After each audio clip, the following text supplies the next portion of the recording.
Hello friends, okay jobs में एक बार फिर से आपका स्वागत है। दोस्तों, हम पढ़ रहे थे चौहान वंश और चौहान वंश में अब नेक्स्ट पढ़ेंगे हम वो विग्रहराज द्वितीय।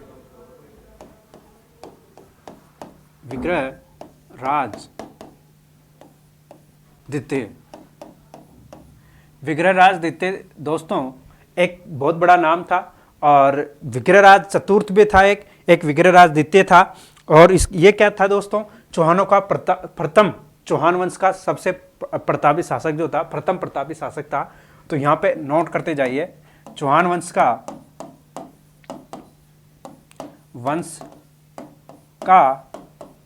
प्रथम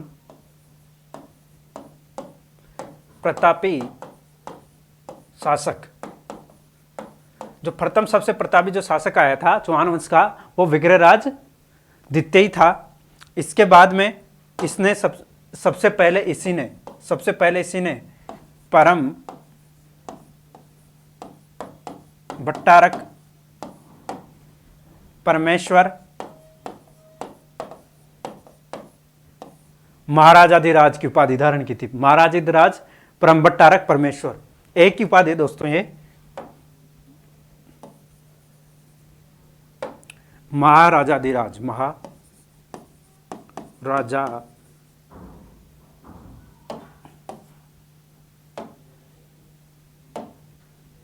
महाराजाधिराज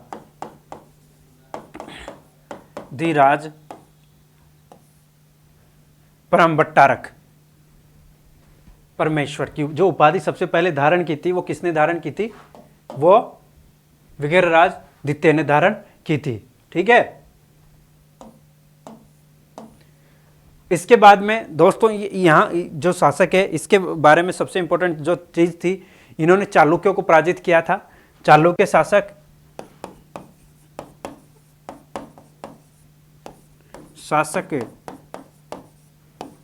मूलराज प्रथम को पराजित किया। चालुक्य शासक जो मूलराज प्रथम था, इसने पराजित किया था। विग्रहराज द्वितीय ही चौहान वंश का सबसे प्रतापी शासक है। इसने सबसे पहले महाराजाधिराज परम भट्टारक परमेश्वर की उपाधि जो धारण की थी, सबसे पहले धारण की थी दोस्तों, सर्वप्रथम। यहां लिख सकते हैं अपन सर्वप्रथम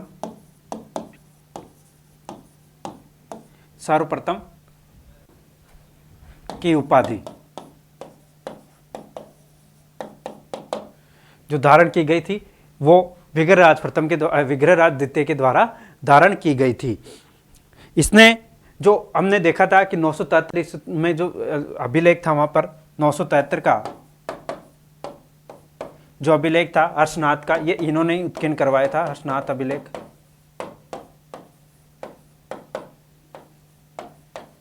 उत्कीर्ण करवाया था। तो 973 ईस्वी का जो हर्षनाथ अभिलेख है, वो इसी के द्वारा उत्कीर्ण करवाया गया था। अब नेक्स्ट शासक जो था, इनके बारे में मुख्य जो बातें थी हमने देख ली है। यहाँ से क्वेश्चन केवल एक ही चीज आ सकती है, वो कि हर्षनाथ अभिलेख किसने उत्कीर्ण करवाया था? विग्रहराज द्वितीय के द्वारा उत्कीर्ण करवाया गया था। कब करवाया गया था? 973 ईस्वी में। अब जो नेक्स्ट है वो आ जाएगा पृथ्वीराज प्रथम। थोड़ा सा इनके बारे में शॉर्ट चीजें देखेंगे हम। इसने एक काम किया था दोस्तों, ये वो किया था कि जब चालुक्यों ने अजमेर के जो पुष्कर के जो ब्राह्मण थे, उनको लूट रहे थे वो, तो इन्होंने क्या कर दिया, 700 चालुक्यों का हत्या कर दी पुष्कर के पास। 700 चालुक्यों की हत्या इनके द्वारा, 700 चालुक्यों की हत्या क्यों की गई थी? 700 चालुक्यों की हत्या क्यों की गई थी? पुष्कर के ब्राह्मणों को लूटने के कारण।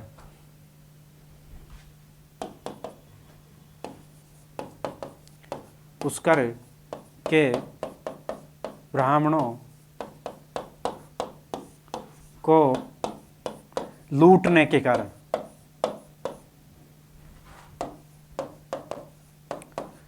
इसने पुष्कर के ब्राह्मणों को लूटना शुरू कर दिया था, इसलिए हत्याएं कर दी थी। एक और सबसे बड़ी चीज थी दोस्तों, इसकी जो महत्वपूर्ण जो चीज है वो है, इसके सामंत है सामंत जो थे ना इसके, वो सामंत हट्टड़, सामंत हट्टड़ के द्वारा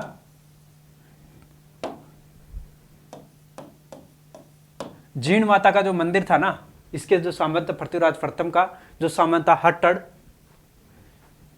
इसके द्वारा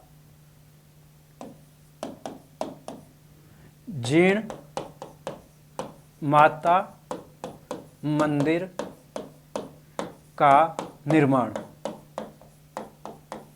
जीण माता जो थी इसके मंदिर का निर्माण इसके द्वारा करवाया गया था रेवासा सिक्कर में। कहां पर हुआ था? रेवासा सिक्कर, जो क्या है? जीण माता चौहानों की कुलदेवी। तो बहुत बार क्वेश्चन पूछा जाता है कि चौहानों की कुलदेवी कौन सी है? जीण माता जो है चौहानों की कुलदेवी है। शाकंभरी माता भी, शाकंभरी माता को भी कहते हैं, जीण माता को भी इनको माना जाता है, दोनों में आ जाता है। दूसरी बात, इसमें एक और चीज थी जिसका निर्माण कब करवाया गया था? 1604 में करवाया गया था। 1604 नहीं है, 1604 नहीं है, इसमें 1064 इसमें आ जाएगा। 1064 में इसका निर्माण करवाया गया था। अगर नेक्स्ट देखें इसके बारे में तो आगे जो मोस्ट इंपॉर्टेंट जो शासक है वो आ जाएंगे अजयराज।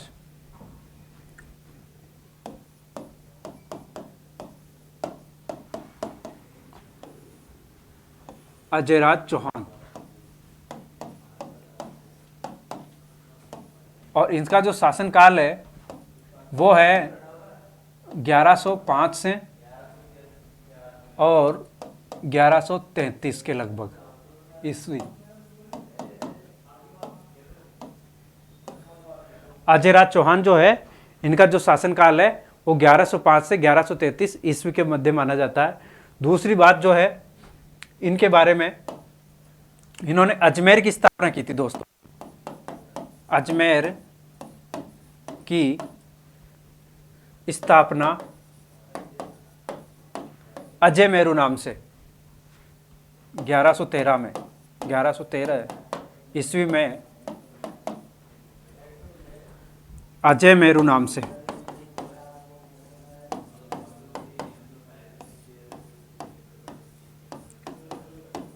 अजमेर की स्थापना, जो आज अजमेर जो है इसको अजय मेरू कहा जाता है।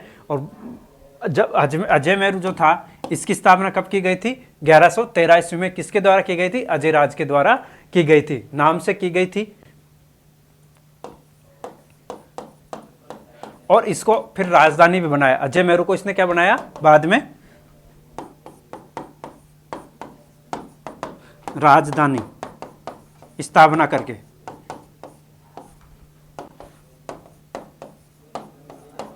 ठीक है दोस्तों, तो ये था अजयराज जो था, अजयराज चौहान, चौहान वंश का सबसे ज्यादा प्रतापी शासक। और यहाँ कह सकते हैं एक और चीज इसके बारे में कही जाती है कि अजयराज चौहान था, इसके समय जो चौहान वंश था उसका निर्माण काल था, अर्थात जो चौहान वंश था वो अपने निर्माण की ओर अग्रसर था। अजय मेरू, इसमें नेक्स्ट स्लाइड में देखते हैं। अजय मेरू, अजयराज के काल को, अजयराज के काल को, और किसने कहा है दोस्तों? ये इंपॉर्टेंट है, सबसे इंपॉर्टेंट जो है किसने कहा है? ये कहा है गोपीनाथ शर्मा जो थे, उन्होंने कहा है अजयराज के काल को क्या कहा है? निर्माण काल। तो अजयराज के काल को चौहानों का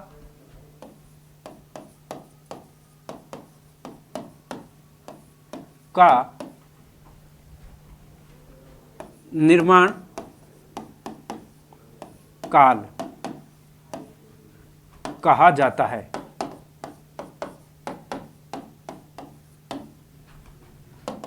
ठीक है, तो अजयराज के काल को चौहानों का निर्माण काल कहा जाता है। और जब स्वर्ण काल की बात आती है उसमें विक्रयराज चतुर्थ आ जाएंगे।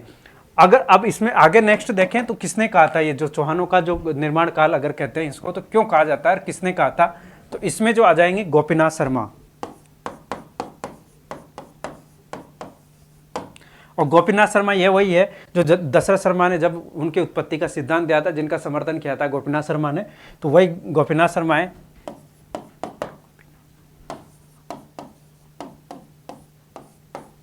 इनके द्वारा इसकी स्थापना की गई थी, अजमेर की स्थापना की गई थी गोपीनाथ शर्मा जो अजयराज इनके द्वारा, और अजमेर को अपनी राजधानी बनाया गया था 1113 में। इसके बाद में एक और चीज़ इनके बारे में कही जाती है, जो तारागढ़ दुर्ग है, जो जिसको गढ़बिटली भी कहा जाता है, पूर्व का जिब्राल्टर भी कहा जाता है, वो भी इन्हीं के द्वारा निर्माण किया गया था। तो जो अगर इसीलिए ना अजयराज को, क्योंकि तारागढ़ दुर्ग का निर्माण करवाया इन्होंने आगे जो काम करवाए, इसके अलावा इन्होंने क्या काम किया, अजमेर को राजधानी बनाया और अजमेर शहर बसाया। दूसरा इन्होंने जो काम किया था वो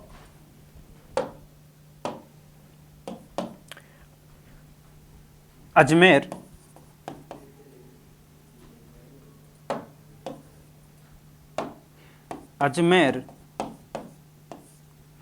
के तारागढ़ दुर्ग का निर्माण, अजमेर के तारागढ़ दुर्ग का निर्माण। एक और चीज कही जाती है कि इसको क्योंकि गढ़बिटली भी कहा जाता है,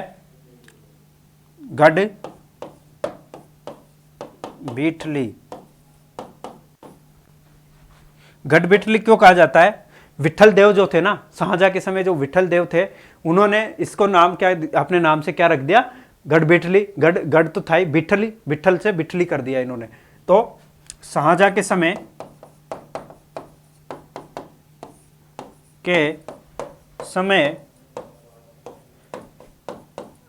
विठल देव, जो विठल देव थे, इन्होंने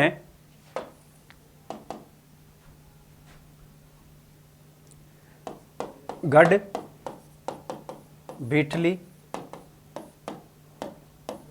नाम दिया। तो अजमेर का जो तारागढ़ दुर्ग है, इसको क्या नाम दे दिया, गढ़बिठली दुर्ग था। गढ़बिठली दुर्ग किनके द्वारा विठल देव के द्वारा दिया गया था। और सबसे इंपॉर्टेंट बात, तारागढ़ क्यों कहा जाता है इसको, ये एक और चीज है, तारागढ़ क्यों कहा जाता है, क्योंकि है तो बिठली पहाड़ी पर भी है, लेकिन इसको तारागढ़ इसलिए कहा जाता है क्योंकि जो पृथ्वीराज, जिनको उड़ना पृथ्वीराज भी कहा जाता है भारतीय इतिहास में, सिसोदिया शासक थे, उड़ना पृथ्वीराज, उड़ना राजकुमार जो थे, पृथ्वीराज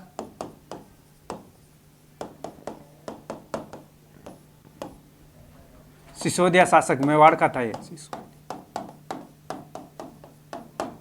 उड़ना राजकुमार कहा जाता है इनको।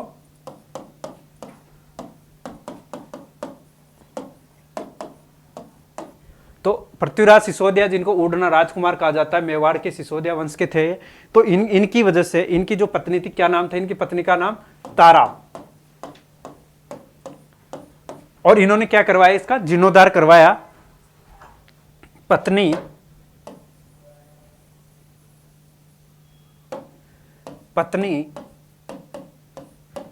तारा के नाम पर तारागढ़, जो पत्नी थी उसके नाम पर तारागढ़ रखा।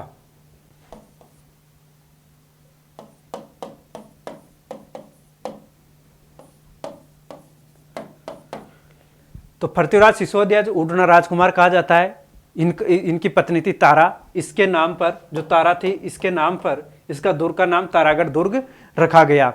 इसको पूर्व का जिब्राल्टर भी कहा है। कर्नल जेम्स टॉड जो थे, इन्होंने क्या कहा, इसको पूर्व का जिब्राल्टर कहा है। और बिशप हेबर ने कहा था कि यह दुर्ग जो है इन स्थापत्य का एक झांकी है, इस तरीके से वो कहते हैं। बिशप हेबर भी इसका वर्णन करते हैं।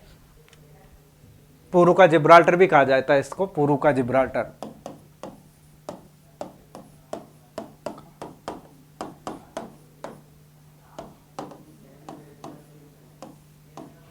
पूर्व का जिब्राल्टर।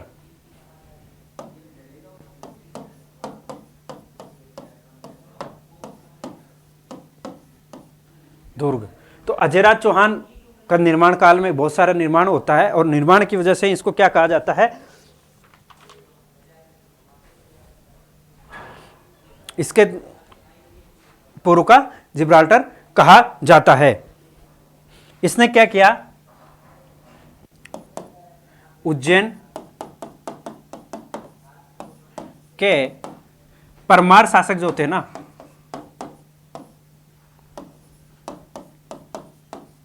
उसका नाम था नरवर्मन। इसको पराजित किया।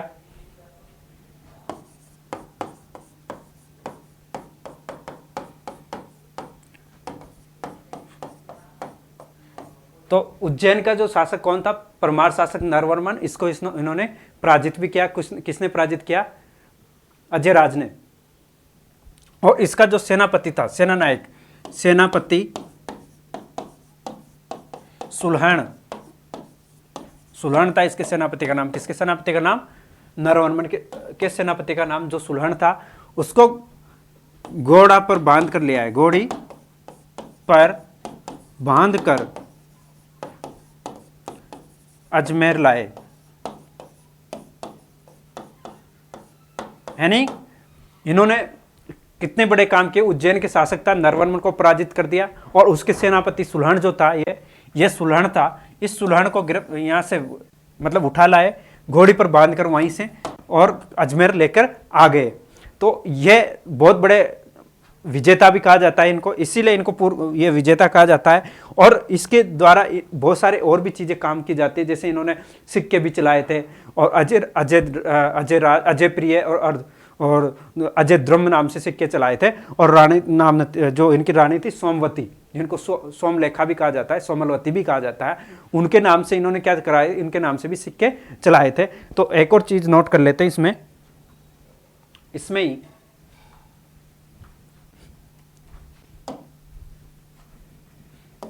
अजय राज ने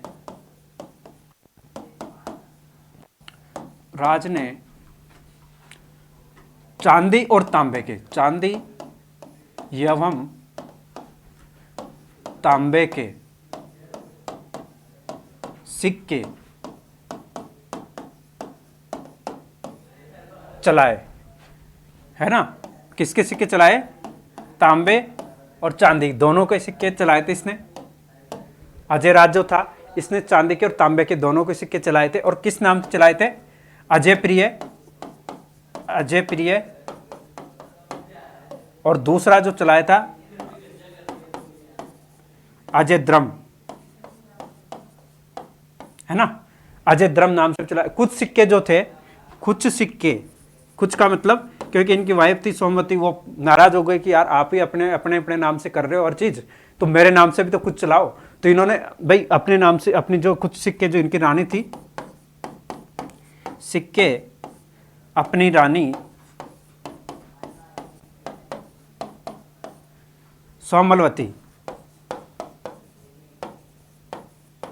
सोमलवती या सोमलेखा भी कहा जाता है इसको, सोमलवती या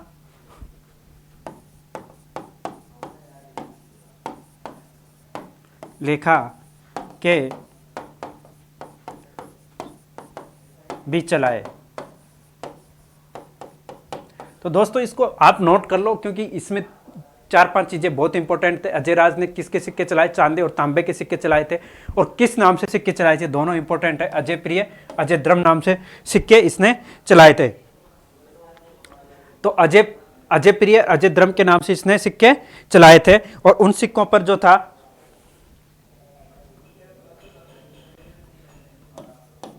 अजय प्रिय द्रम, इसमें अजय प्रिय द्रम आ जाएगा, और श्री अजय आ जाएगा। ये वैसे वही नाम है, तो थोड़ा सा क्लियर कर देता हूं मैं एक बार फिर। श्री अजय राज। तो इसने कौन से सिक्के चलाए, अजय प्रिय द्रम, श्री अजय राज नाम से सिक्के चलाए। और अपनी पत्नी सोमलवती जो है, इसके नाम से भी इन्होंने सिक्के चलाए थे, सोमलवती। और दूसरी एक और क्या है नाम है इनका, सोमलेखा, सोमलवती, सोमलेखा दोनों नाम है इसका। तो इनके नाम से भी इसने सिक्के चलाए थे। तो अजय राज बहुत महत्वपूर्ण शासक था। और 1100 इसका क्या था, जब इतना सब कुछ कर दिया, इसने बहुत कुछ कर दिया था अपने निर्माण काल में, बहुत सारा निर्माण काम इसने करवाया था, और लास्ट में जाकर के क्या काम किया इसने इनका पुत्र था अर्णोराज। इनका पुत्र 1133 में ईस्वी में पुत्र अर्णोराज जो था,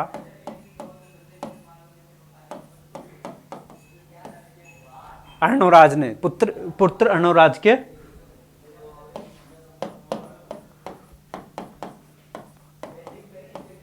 सौंप कर पुष्कर चले गए। मतलब ये था कि ये लास्ट में क्या हुआ, इन्होंने बहुत कुछ काम कर दिया और बाद में कहे कि भाई अब मैं आराम करना चाहता हूं, और आराम करने का मतलब था कि पुत्र अर्णोराज को जो है पूरा राजपाट सौंप करके पुष्कर में एक सन्यासी बनकर रहने लग गए थे दोस्तों। तो इनका काल जो था बहुत स्वर्णिम काल भी था, और एक तरीके से चौहानों का निर्माण काल क्यों कहा जाता है वो चीजें हमने देखी। तो इसने चांदी और तांबे के सिक्के चलाए, अजय प्रिय अजय द्रम नाम से, और श्री अजय राज नाम के सिक्के चलाए। इसके बाद में सोमलवती नाम से सिक्के चलाए जो अपनी रानी थी, और सोमलेखा भी इसको कहा जाता है। 1133 में अपना राजपाट छोड़ दिया। तो ये थे अजय राज। इसके बाद में नेक्स्ट अगर देखें तो आते हैं अर्णोराज।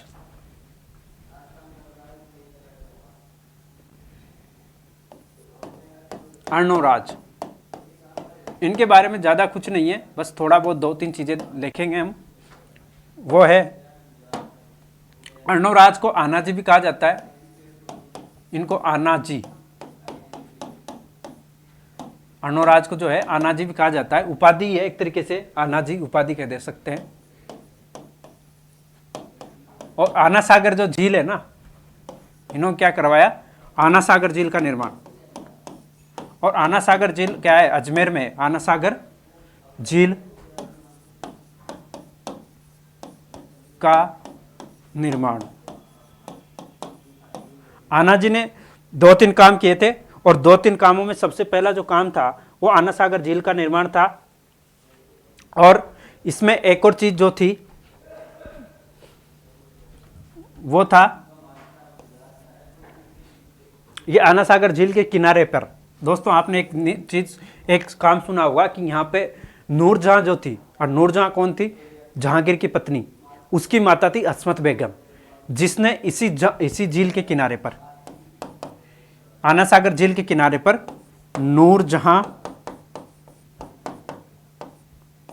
की माता, इसका नाम था अस्मत बेगम। अस्मत बेगम, इसने क्या काम किया था, यहाँ पे गुलाब से इत्र बनाने की जो विधि थी ना, उसका काम, उसको इजाद किया था एक्चुअली। तो अस्मत बेगम ने कहां पर किया था, आना सागर झील के किनारे पर नूरजहां की माता अस्मत बेगम ने गुलाब से इत्र बनाने की कला, गुलाब से इत्र बनाने की कला का आविष्कार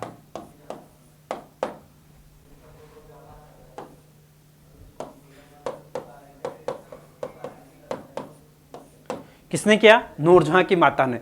और यहीं पे इसी झील के किनारे पर बारादरी का निर्माण करवाया गया था शाहजहां के द्वारा। यहां पर किसका निर्माण करवाया गया था दोस्तों, बारादरी का निर्माण करवाया गया था।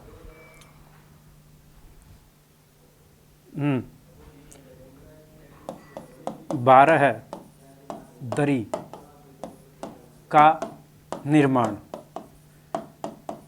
बारादरी का निर्माण कराया गया। यहाँ पर दौलत उद्यान भी है, दौलत उद्यान, या दौलत बाग भी कहते हैं इसको, बाग और उद्यान एक ही है। और ये इसलिए आना सागर झील का निर्माण करवाने का एक पर्पज, इसका उद्देश्य बताया जाता है कि इन्होंने आना सागर जो झील का निर्माण करवाया था ना, ये तुर्कों के रक्त से, जो तुर्क जो आ गए थे भारत में, उनको उनसे शुद्ध, उनके रक्त से शुद्ध करने के लिए, उसके पानी के लिए इसका निर्माण करवाया था, ऐसा कहा जाता है। तो इसका जो निर्माण करवाया था क्यों करवाया गया था, आना सागर झील का निर्माण, आना सागर झील का निर्माण इसलिए करवाया गया था कि जो तुर्क थे उनके रक्त से शुद्ध करने के लिए अर्थात उनसे उनसे शुद्ध करने के लिए इस झील के पानी का से उनको उनके रक्त को शुद्ध किया जाएगा। तो अन्ना सागर झील का निर्माण करवाया गया था। अब इसके बारे में अगर 2-3 चीज़ें और देखें, अर्णोराज जो थे इनको अनाजी भी कहते हैं। बारादरी का निर्माण करवाया इन्होंने। दौलत बाग का उद्यान यहीं पे है जो अन्ना सागर झील के किनारे स्थित है। नूरजहां की माता अस्मत बेगम जो थी, इत्र बनाने की कला जो थी वो यहीं पर इन्होंने इजाद की थी। और नूरजहां कौन थी? जहांगीर की पत्नी थी नूरजहां। नूरजहां जो है जहांगीर की पत्नी थी और उन्हीं के द्वारा ये गुलाब से इत्र बनाने की कला का इजाद किया। बहुत इंपॉर्टेंट है दोस्तों ये। अब इसके बाद में इनके अगले काल जो आएगा, महत्वपूर्ण शासक अगर आएंगे तो आएंगे बिसलदेव चतुर्थ आ जाएंगे और इसके बाद में पृथ्वीराज तृतीय आ जाएंगे। इनके बारे में देखते हैं कल हम दोस्तों इसी क्लास में। जुड़े रहे मेरे साथ। धन्यवाद।